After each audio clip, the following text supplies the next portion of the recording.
கூலிக்கு பதிலாக அவர் அந்த தங்கத்தை தான் கொடுப்பாங்க. அந்த தங்கத்தை விற்று அவங்க வந்து அவங்க கூலி எடுத்துப்பாங்க.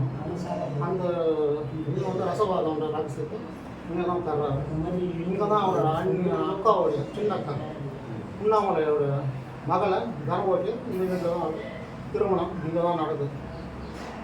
இவருடைய இதுனால யாருமே சொல்லாத இது இவர் சொல்கிறாரு. மோட்சத்தின் திருவோடினால ஜீவகாரண்யமே சொல்கிறாரு. அதுதான் இறைவனுக்கு நாம் செய்கிறோம். மற்றவங்களெல்லாம் அந்தளவு சொல்ல இவரை தான் ரொம்ப ஆணித்தரமாக சொல்கிறார். எந்த உயிரினும் கொல்லக்கூடாது, ஜீவகாரண்யம் செய்யணும், எவ்வுயிரும் தம் உயிர் போல் என்னன்னு சொன்னது இவர் தான். இதுக்கு முன்னாடி இதெல்லாம் சொல்லியிருப்பாங்க. இது ஆணித்தரமாக சொன்னது இவர் தான். இவருடைய பாதம் பூமியில் பதியாது, இவருடைய நேரம் கீழே படாது, யாரும் புகைப்படம் எடுக்க முடியல. இவர் காலத்தில் சித்தி சாமிலாம் இருந்திருக்காங்க.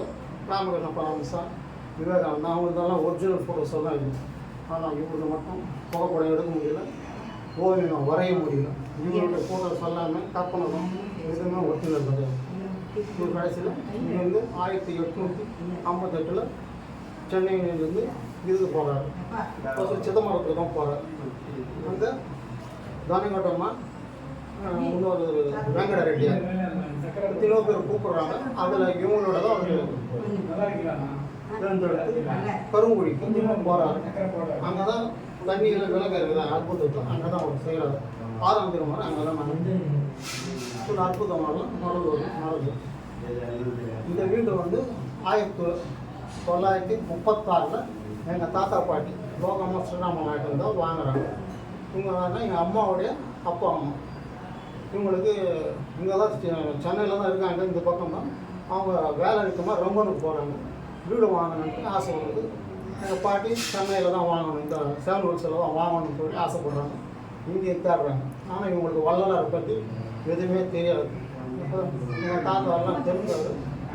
நரசிம்மசாமி ஆஞ்சநேயர் இதெல்லாம் பெருமாள் எல்லாம் நாம போட்டு இது பண்ணுவாங்க. ஆனால் எங்கள் பாட்டிக்கு முருகன் மேலே ரொம்ப பற்று ஜாஸ்தி. கிருத்திகை சஷ்டிகெல்லாம் ரொம்ப விரதம்லாம் இது பண்ணுவாங்க. இந்த ஏரியாவில் சேவன்ஸ் ஏரியா வீடு தர்றாங்க. வீடு இவங்களுக்கு பிடிச்ச மாதிரி எதுவும் கிடைக்கல. அப்போது ஒருத்தர் முக்கோடை போட்டுருந்து ஒரு இது கூப்பிட்றாங்க. நான் ரொம்ப நேரமாக பார்க்குறேன். இந்த தெருவில் சுற்றி வரீங்களா, உங்களுக்கு பிரச்சனை என்ன வேணும் கேட்டால் நாங்கள் இங்கேருந்து வர்றோம், எங்களுக்கு இதை பார்த்துட்டு ஒரு நல்ல வீடாக இருந்தால் சொல்லுங்கள், நான் வாங்கிக்கிறேங்க. அவங்க சொல்கிறேன், நான் ஒரு வீடு சொல்கிறேன். அந்த ஓனர் இன்னும் விற்கிறேன்னு சொல்லலை, ஆனால் விற்று போக்குறாரு. தேர்தல் கொடுத்து நீங்கள் வாங்கிக்கோங்க அவர் சொல்கிறார். அப்போ இந்த வீடை காமிச்சிட்டு அவர் போகிறாரு. இவங்க கூப்பிட்றாங்க, நீங்கள் வந்து கொஞ்சம் சொல்லுங்கன்னா அது என் வேலை கிடையாதுன்னு அவர் போயிருக்காரு. அப்புறம் அந்த பழைய ஓனர் 1936 அவருக்கு வந்து நாங்கள் யாருக்குமே அவர் சொல்லலை. ஆனால் விற்றுட்டு போகிறதுக்கு மனக்காவையில் ஏதோ ஒரு சின்னையில் எங்கள் டீச்சரில் படுத்துன்னு இருக்காங்க. எங்கள் தாத்தா பாட்டி வந்து கூப்பிட்றாங்க.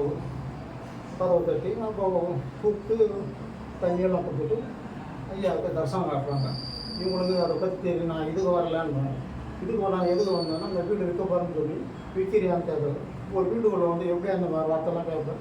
உங்கள் வீட்டில் வந்து அங்கே நான் சும்மா இருக்கேன், ஆனால் கோச்சிக்கணும் எனக்கு ஒன்றும் தெரியாது.